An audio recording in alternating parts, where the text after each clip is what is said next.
हाँ तो बच्चों, आज हम आपको 8th क्लास का एक चैप्टर है साइंस का, combustion and flame. Combustion and flame, तो इसके बारे में आज जानेंगे हम कि इसमें होता क्या है कंबसन और फ्लेम क्या होती है। आपने देखा होगा कि जैसे आप कहीं यात्रा पे जाते हैं तो गाड़ी के मोटर गाड़ी जो होती है उसके अंदर कुछ ईंधन जलता है, ठीक है ना। आप घर में खाना बनाते हैं, कोई उपलों पे खाना बनाता है, चूल्हे में खाना बनाता है, कोई गैस पर खाना बनाता है, तो गाड़ी पेट्रोल से चलती है, ठीक है ना। तो ये सब क्या होते हैं, ईंधन होते हैं। तो ये ईंधन कैसे काम करते हैं या ईंधन से कैसे हीट निकलती है, ठीक है ना। तो ईंधन के बारे में हम जानेंगे आज कि ईंधन क्या काम करता है। तो जैसे हमने देखा कि ईंधन क्या काम करता है, तो इसमें क्या होता है, कंबसन होता है। कंबसन, तो ये कंबसन होता क्या है, ठीक है ना। चैप्टर 6 है। तो कंबसन के बारे में आप देखिए, कंबसन एक प्रोसेस होती है, the process of burning of a substance in the presence of air, oxygen के उसमें, and undergoes a chemical reactions to produce heat and light.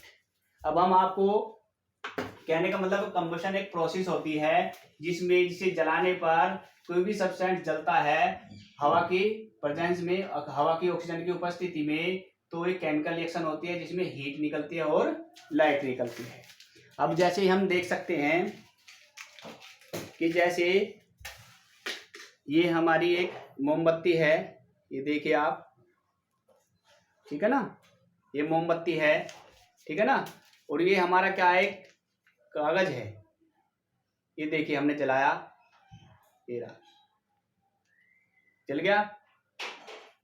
तो ये भी कंबसन हो रहा है, यानी कंबसन का मतलब होता है कि हवा की उपस्थिति में, ऑक्सीजन की प्रेजेंसी में, उपस्थिति में किसी को भी जब जलाया जाता है तो वो एक ईंधन का ही काम करता है, और वे कंबसन वो प्रोसेस होती है कंबसन। ये कंबसन हो रहा है कागज का, ये कागज का क्या हो रहा है, कंबसन हो रहा है।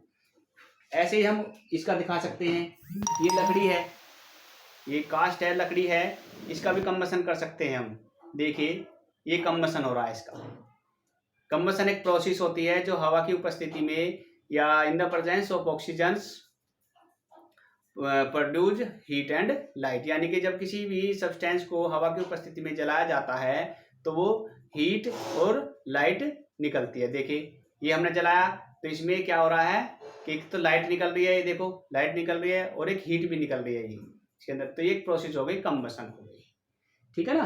तो कंबसन के बारे में हम ये लिख सकते हैं कि कंबसन द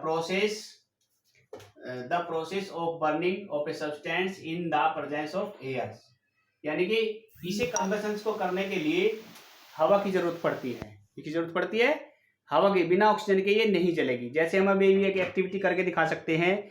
ये देखिए, ये हमारे पास क्या है, कांच का गिलास है।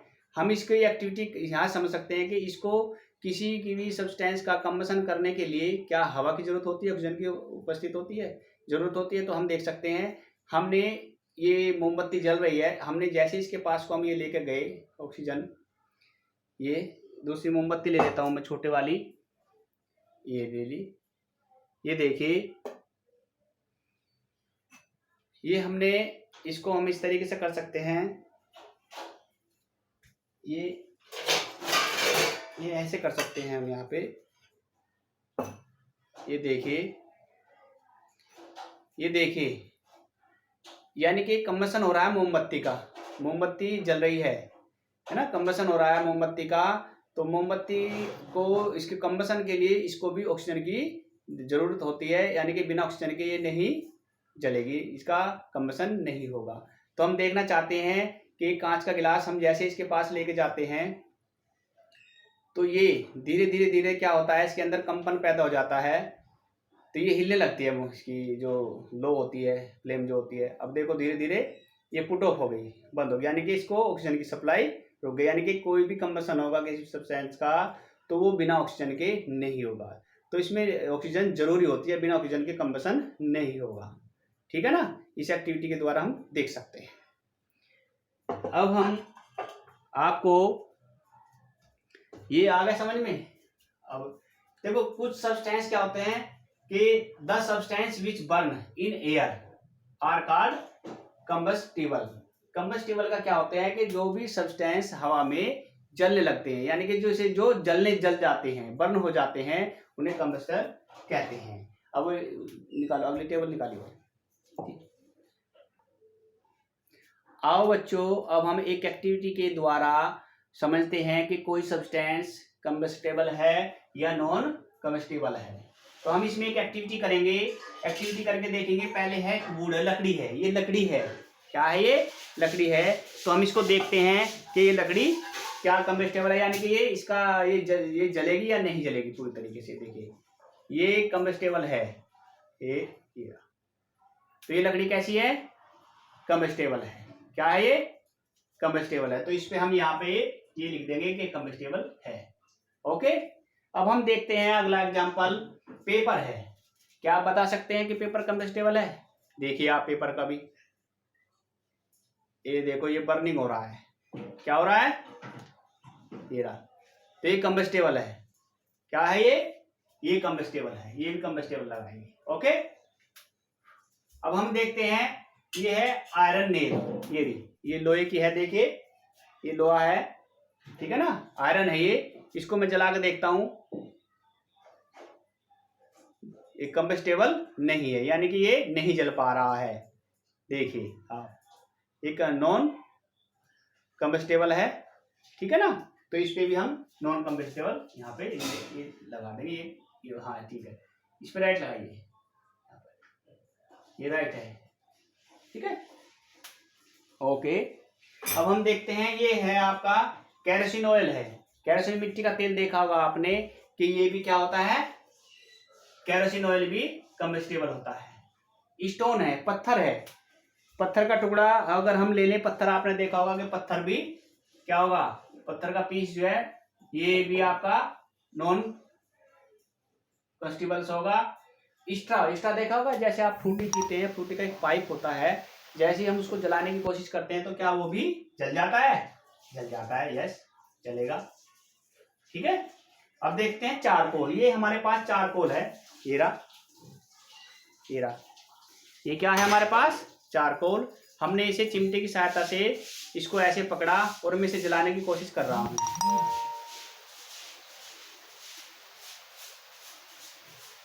तो ये इसे देखेंगे कुछ देर बाद ये जलने लगता है, ये भी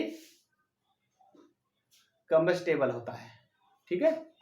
ये जलेगा, ये मोमबत्ती थोड़ा सा हीट कम निकाल रही है, तो ये भी कंबस्टेबल होता है। क्योंकि आपने अंगीठी देखी होगी, अंगीठी में जैसे हम पानी गर्म करते हैं तो अंगीठी में कोयले होते हैं, तो वो कोयले जलने लगते हैं, तो ये भी कंबस्टेबल है, ठीक है। ऐसे ही हमारा मैच स्टिक है, माचिस होती है ये भी मैच स्टिक का मतलब माचिस की एक तिल्ली है, ये माचिस की तिल्ली है, ये भी आपको नजर आ रही होगी। तो मैं देखता हूँ ये भी क्या है? ये कंबस्टेबल है, ये भी माचिस की तिल्ली है, ये भी देखो जल रही है, ये भी कंबस्टेबल है। ऐसे भी हम समझ सकते हैं कि इसी को ये माचिस है और माचिस के द्वारा हम देखो ये जल रही है, ये भी कंबस्टेबल है, ठीक है। अब इसमें नीचे क्या है? ग्लास है, ग्लास का मतलब कांच है, ये कांच है, क्या ये भी कंबस्टेबल है? देखते हैं हम जला के इसको, ये नहीं जल पाएगा इतनी जल्दी, देखो ये नहीं जल पा रहा है, ठीक है ना। तो ये नॉन कंबस्टेबल है, ये नॉन कंबस्टेबल है। ओके, तो इसमें हमने कुछ सब्सटेंसेस लिए थे जिनके बारे में जाना था कि कौन सा सब्सटेंस कंबस्टेबल है और कौन सा नॉन कंबस्टेबल है, ठीक है ना। इसके बारे में हम सभी जान सकते हैं, हम एक्टिविटी करके देख सकते हैं, ठीक है बेटा। अब आगे चलिए। हाँ तो बच्चों, अब हम ये देखेंगे कि टाइप्स ऑफ कंबसन, इसमें कंबसन के कितने प्रकार होते हैं। आप देखिए टाइप्स ऑफ कंबसन, ये क्या है? Bring a burning match sticks of gas lighters heat gas stove in the kitchen, turn on the knob of the gas stoves, what is do you observe. आपने देखा होगा कि जैसे हम अपनी गैस को खोलते हैं, ओपन करते हैं और उसमें मैच स्टिक लेते हैं तो क्या होता है? एकदम रैपिडली जलने लगती है गैस, तुरंत एकदम गैस जो है आग पकड़ लेती है। जैसे हम गैस खोलते हैं, अपना चूल्हा खोलते हैं, तो उस पर एक जैसे ही हम मैच स्टिक इसको बंद करके उसके पास लेके जाते हैं तो एकदम जलने लगती है। तो क्या होता है इससे, तो अब देखिए इसमें कोई ये सावधानी बरतनी, do not handle the gas stove yourself, है ना, आस्क योर पेरेंट्स से पूछ सकते हैं। अब देखिए इसमें क्या होता है कि we find the gas burns repeatedly, यानी कि बहुत जल्दी से ये गैस आग पकड़ लेती है, बढ़ने लगती है, and produce heat and light, such combustion is known as rapid combustion. Rapid का मतलब होता है बहुत तीव्रता से, बहुत जल्दी से ये आग पकड़ना ही एक ये भी कंबशन होता है कि रैपिड कंबशन। रैपिड कंबशन में क्या होता है कि ये जल्दी से ही आग पकड़ लेती है, जैसे गैस होती है, मिट्टी का तेल होता है, पेट्रोल होता है, उसको हम आग में लगाएं तो तुरंत आग पकड़ लेता है। इस कंबशन को उसको कहते हैं रैपिड कंबशन। अब एक there are substance like phosphorus, phosphorus भी एलिमेंट होता है क्या, इसको अगर ये हम खुला हवा में छोड़ दें तो ये भी आग पकड़ लेता है। Which burn in the airs room temperature, ये रूम टेम्परेचर पे हमने रूम में हमने ला कर रख दिया तो ये भी एकदम तुरंत आग पकड़ लेगा, ठीक है ना। The types of combustion in which a material suddenly burst into a flame without the application of any apparent causes is called spontaneously combustion. ये स्पॉन्टेनियसली टेनियस का मतलब होता है कि अपने आप ही जिसमें जिस पदार्थ जिस सब्सटेंस में अपने आप ही आग लगने लगती है उसको कहते हैं क्या कि कॉम्बिनेशन। जैसे फास्फोरस, फास्फोरस को ऐसे रख दिया हमने, फास्फोरस एक एलिमेंट होता है, उसको अगर हम ऐसे रूम टेम्परेचर पकड़ दे तो तुरंत आग पकड़ लेता है, अपने आप ही आग पकड़ लेता है, तो इसको कहते हैं स्पॉन्टेनियस कॉम्बिनेशन, ठीक है ना। यहाँ भी समझ सकते हैं spontaneous combination of coal dust has resulted in many disasters fires in coals mines. आपने देखा होगा कि वहां पर कोयले की आग, जो खान होती है जहां से कोयला निकलता है वहां आग लग जाती है, अपने आप ही आग लग जाती है। तो वो भी एक इसका एग्जांपल आप देख सकते हैं, आप टीवी में भी देखते होंगे। स्पॉन्टेनियसली फॉरेस्ट देखा होगा आपने कि जंगल में आग लग गई, वहां पे जंगल में आग लग गई, तो उसमें जंगल में भी आग ये अपने आप ही स्पॉन्टेनियस कंबशन होता है। Fire are sometimes due to the heat, ये आग हीट मतलब कभी कभी क्या होता है कि ड्यू टू द हीट, ये आग को जंगल जो होता है ना आग लग जाती है और इसमें हीट प्रोड्यूस होती है, ठीक है। हाँ तो इसका एक टाइप्स और है, क्या टाइप्स है, एक्सप्लोजन। आपने देखा होगा दीपावली पे, दिवाली पे जब कोई बम फट जाता है, जब हम पटाखे क्रैकर्स पटकाते हैं तो उसमें क्या होता है कि विस्फोट होता है, इसको क्या कहते हैं हम, एक्सप्लोजन। यानी कि वी जनरली हैव द, है ना, फायरवर्क्स ऑन फेस्टिवल्स डे। हम फेस्टिवल्स होता है हमारा, दीपावली होती है तो उसमें हम क्रैकर्स पटाखे पटकाते हैं। When a crackers is ignited and sudden reactions take place with the evolution of heat, उसमें से हीट निकलती है, लाइट भी निकलती है एंड साउंड भी निकलती है, यानी कि ये तीन चीज निकलती है।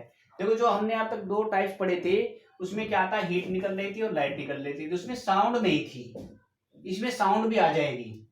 तो इसमें क्या होगा, a large amount of gas formed in the reaction in liberated, यानी कि गैस निकलती है, लिबरेटेड मतलब गैस निकलती है, such as the reaction is called explosion, ये एक्सप्लोजन कहलाएगा। यानी कि टाइप्स ऑफ कंबशन में एक एक्सप्लोजन भी होता है जिसमें क्या क्या, हीट, लाइट एंड साउंड निकलती है।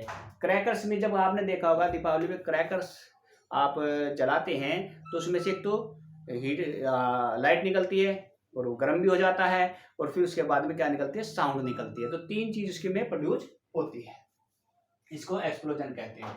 Explosion can also take place if pressures in is applied on the crackers, ठीक है ना। एक्सप्लोजन क्या होता है कि इसमें प्रेशर लगता है और प्रेशर अप्लाई होता है क्रैकर के अंदर, जिसके कारण वो साउंड प्रोड्यूस होती है।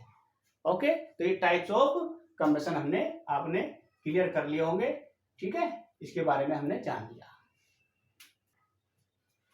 हाँ तो बच्चों इसमें क्या होता है कि इसमें इग्निशन टेम्परेचर भी के बारे में अब हम जानेंगे कि इग्निशन टेम्परेचर क्या होता है। आप एक एक्टिविटी के द्वारा समझ सकते हैं कि इग्निशन टेम्परेचर कैसे हम पता लगा सकते हैं। आप इसकी पहले डेफिनेशन देख लीजिए कि ignition temperature is the lowest temperature. एक लोवेस्ट टेम्परेचर होता है एट विच अ कंबस्टेबल सब्सटेंस कैच फायर, यानी कि कोई भी सब्सटेंस होता है जो जलने वाला होता है वो आग पकड़ लेता है। तो वो कितने टेम्परेचर पर आग पकड़ता है, यानी कि कोई भी सब्सटेंस जिस टेम्परेचर पर वो आग कैच कर लेता है, पकड़ लेता है, उस टेम्परेचर को ही हम इग्निशन टेम्परेचर कहते हैं। अब देख सकते हैं, जैसे मैं एक एक्टिविटी के द्वारा अभी देख के आपको समझाते हैं कि जैसे आपने इसे को देखा, ये क्या है, एक लकड़ी है, ठीक है, ये वुड है, इसको देखते हैं, और एक ये कागज है, कागज है ये वाला। इस कागज में हम देख सकते हैं कि इसमें कौन सा जल्दी जलता है, ये देखना है हमें कि कौन जल्दी से आग पकड़ लेता है। क्या देखते हैं, हमने इसको लगाया, हम गिनते हैं पहले कितनी टाइम तक पकड़ता है। 1 2 3 4 5 तक इसने, यानी कि इसको अब देखते हैं इसको कि देखते हैं 1, ये 1 में ही पकड़ लिया इसने। यानी कि कहने का मतलब है कि जो कागज था हमारा, पेपर था, इसका इग्निशन टेम्परेचर कम है, ये बहुत जल्दी से आग पकड़ रहा है। ये लकड़ी देखो 1 2 3 4 5, ये 5 तक हम जब इसको काउंट कर पा रहे हैं तब ये आग पकड़ रहा है, यानी कि देर में आग पकड़ रहा है। तो इसका इग्निशन टेम्परेचर ज़्यादा है, इसका इग्निशन टेम्परेचर कम है। ऐसे ही हम मिट्टी का तेल, पेट्रोल, वो बहुत जल्दी से आग पकड़ लेते हैं, वो कागज से भी जल्दी से आग पकड़ लेंगे, तो उसका इग्निशन टेम्परेचर और कम होता है, ठीक है ना। अब हम और देख सकते हैं, जैसे मान लो ये कोयला है हमारा, ये कोयला है, इसको हम देखते हैं, ये बहुत देर में आग पकड़ेगा, तो इसका इग्निशन टेम्परेचर और ज़्यादा है।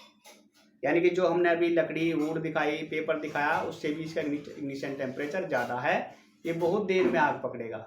यानी कि कोई भी सब्सटेंस जितने टेम्परेचर पर जलने लगता है, आग पड़ के जलने लगता है, उसका वो इग्निशन टेम्परेचर होता है। ये तो सबका अलग अलग होता है। तो इग्निशन टेम्परेचर के बारे में जान गए होंगे, इग्निशन टेम्परेचर होता क्या है।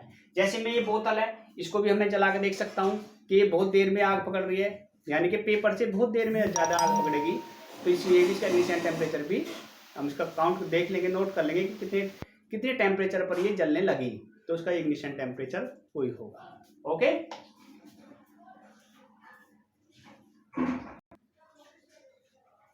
हाँ तो बच्चों, हम इग्निशन टेम्परेचर के बारे में आपको पढ़ा रहे थे, तो आप जो है ना इग्निशन टेम्परेचर को इसके द्वारा भी समझ सकते हैं। हमने क्या किया, हमने ये 2 कप लिए, ये 2 कप हैं हमारे पास, कागज के बनाए हमने, और इस कप में, एक कप में हम पानी भर लेते हैं। ये देखिए, हमने इसमें पानी, ये पानी आपको दिखाई दे रहा है, नजर आ रहा है पानी, ये पानी है इसके अंदर, ठीक है ना, और ये खाली कप है। तो हम दोनों को जलाने की कोशिश करते हैं अभी, ठीक है, ये वाला। अब इसमें हम देखना चाहते हैं कि पानी, ये कप जिसमें हमने पानी भर रखा है, क्या इसको पानी को, ये आपको नजर आ रहा होगा पानी का कप भरा हुआ, ठीक है ना। तो इसमें हम जला के देख सकते हैं, ये वाला पानी, ये मोमबत्ती है हमारी, तो इसमें देखते हैं हम इसको, ये जलता है नहीं जलता।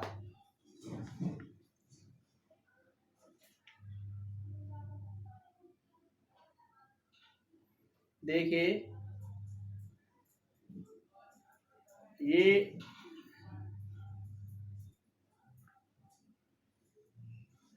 ये कागज नहीं जल पा रहा। देखिए क्या हो रहा है कि जो हीट कंडक्शन के प्रोसेस के द्वारा पानी के अंदर पहुंच रही है, तो इसका इग्निशन टेम्परेचर, कागज का इग्निशन टेम्परेचर बढ़ जाता है, क्योंकि इसकी जो हीट है ना, वो कंडक्शन के द्वारा पानी के अंदर पहुंच रही है, ठीक है ना। देखो कागज नहीं जल पा रहा है, यानी कि ठीक है ना, जो इसकी हीट थी, जो इग्निशन टेम्परेचर पे जलना था, इसकी जो ये वहाँ तक पहुँच ही नहीं पा रहा, अपने इग्निशन टेम्परेचर तक नहीं पहुँच पा रहा है इसका तापमान कागज का, तो ये नहीं जल पा रहा है और पानी धीरे धीरे गर्म हो रहा है, ठीक है ना।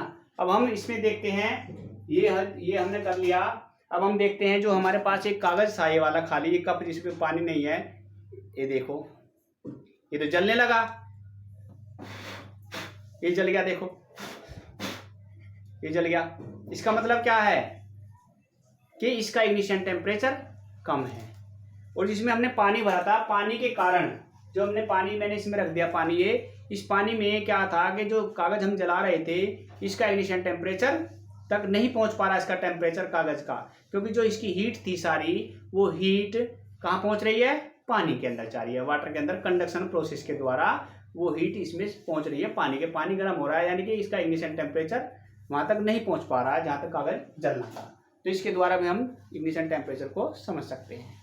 आप जान गए होंगे कि इग्निशन टेम्परेचर क्या होता है, फिर समझ लीजिए कि एक वह तापमान होता है जिस पर कोई वस्तु सब्सटेंस जलने लगती है, उसे हम इग्निशन टेम्परेचर कहते हैं। ओके, हाँ तो बच्चों अब हम पढ़ाएंगे थोड़ा सा, आपको समझाएंगे कि फ्लेम होती क्या है। Flame it is a zone और burning vapour, the substances which vaporise during burning gives flame. यानी कि कोई भी सब्सटेंस जो है ना, जैसे इसको हम जलाते हैं तो उसके अंदर वेपर निकलती है, और वेपर जैसे निकलती है तो वो एक फ्लेम देता है। जैसे हम मोमबत्ती देख सकते हैं, हम ये मोमबत्ती है, हम इसमें मोमबत्ती के साथ ये लकड़ी है, ये लकड़ी भी देख सकते हैं, ये इसके अंदर भी ये फ्लेम है, ये फ्लेम होती है, ठीक है ना, ये फ्लेम है। और ये जैसे हम मोमबत्ती समझ सकते हैं कि मोमबत्ती के अंदर जो इतना भाग है सारा, ये जो आप देखो नजर आ रहा है यहाँ से ऊपर वाला, ये सारा फ्लेम है, ठीक है ना। तो इसमें होता क्या है, फ्लेम में जैसे कैरोसिन ऑयल्स और मोल्टन वैक्स का मतलब पिघली जो मोम मैं अभी समझाऊंगा इस एक्टिविटी के द्वारा। Inflammable substance we have very low ignition temperature. जो इनफ्लेमेबल होते हैं सब्सटेंसेस जो, तो उसमें इग्निशन टेम्परेचर उसका कम होता है, जो फ्लेम के साथ चलते हैं। Fire can be controlled by removing one और more requirement essential for producing fire, ठीक है ना।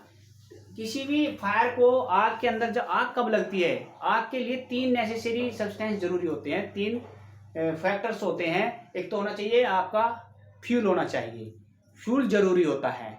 एक उसके अंदर हीट जरूरी होती है, उसकी हीट होती है, और एक ऑक्सीजन जरूरी होती है। 3 चीज में से अगर तीनों ये फैक्टर में से एक भी फैक्टर टूट जाए, ये लिंक टूट जाए तो आग नहीं लगेगी। क्या क्या, एक तो फ्यूल की जरूरत पड़ती है, और एक ऑक्सीजन की, और एक हीट की। हीट क्या होती है कि एक टेम्परेचर होता है जिस पर कोई सब्सटेंस आग को पकड़ लेता है। 3 चीज होती है किसी भी आग के लगने के लिए। इसमें ये समझाया गया, requirement essential for producing fire. एक तो होती है क्या, एक तो हीट होगी, और एक फ्यूल होगा, और एक ऑक्सीजन होगी, जैसे मैंने पहले ही समझा दिया। Water is commonly use to control fire. Water के द्वारा हम फायर को कंट्रोल कर सकते हैं। Water can not be use to control fire involving electrical, है ना, इक्विपमेंट ऑफ ऑयल्स। जैसे आग लग जाती है तेल के अंदर, ठीक है ना, और आग लग जाती है किसी हमारे इलेक्ट्रिकल सर्किट के अंदर, तो वो आग जो है ना पानी से नहीं बुझानी चाहिए। वो आग पानी से नहीं बुझेगी, क्योंकि पानी जो होता है, वाटर जो होता है, गुड कंडक्टर ऑफ इलेक्ट्रिसिटी होता है। और ऑयल जो होता है, ऑयल में अगर हम ऑयल में आग लग गई और हम पानी उसके ऊपर बौछार करते हैं, पानी छिड़कते हैं, तो वो आग नहीं बुझेगी। क्यों?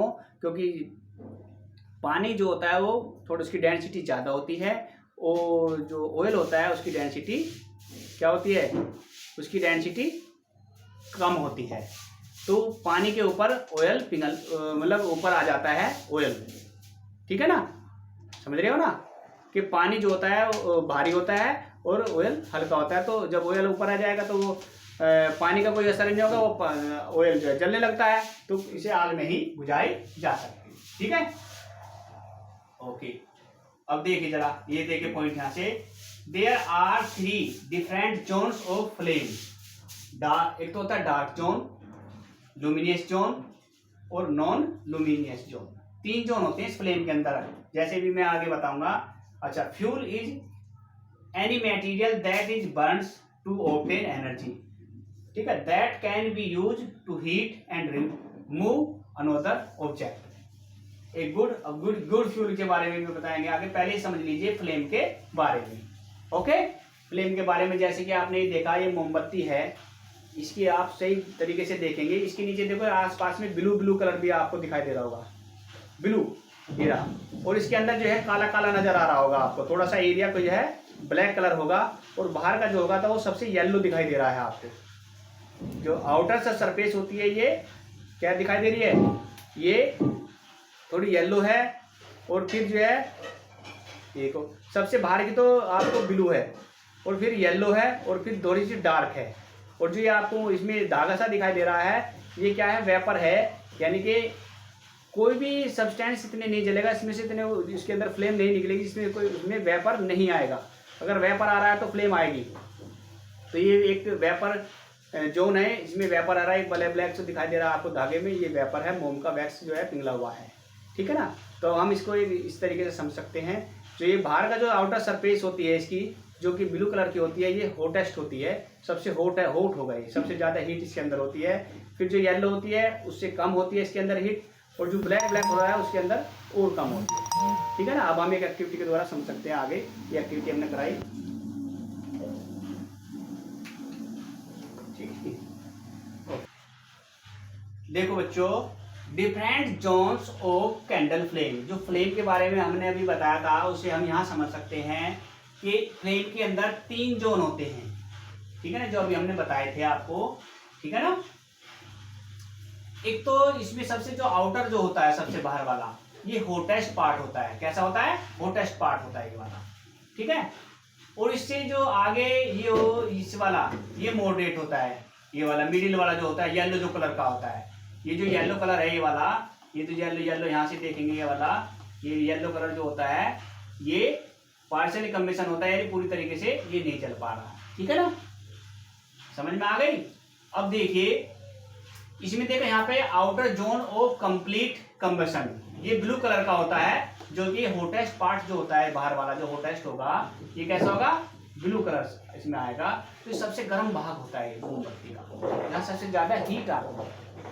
अब है इसमें हमने येलो के बारे में, मॉडरेट का मतलब इसमें इससे कम आती है, इसके अंदर हीट, इसमें कम हीट आती है, गर्मी ज्यादा कम होती है इसके अंदर। अब देखिए बीच में ब्लैक ब्लैक दिखाई दे रहा होगा, ये लीस्ट हॉट है, क्या है, लीस्ट यानी कि कम से कम हॉट है ये वाला। इसे हम यहाँ समझ सकते हैं, देखिए यहाँ समझिए इसको कि इसमें ये जो ब्लैक कलर है, innermost zone of unburnt wax, जो देखा होगा आपको ये मोमबत्ती का जो ये धागा है, ये क्या है, इनर मोस्ट जोन, ये अंदर वाला जोन होता है, और अनब्रंट वैक्स वेपर होती है इसके अंदर, ब्लैक कलर की वेपर होती है, और ये वैक्स कैंडल है आपकी, ठीक है ना। तो इसके बारे में आपने सबने जान लिया होगा। तो ये different zone of candle flame, ठीक है ना, ये इसे समझ सकते हैं और ये ड्रॉ करने के लिए आ सकता है।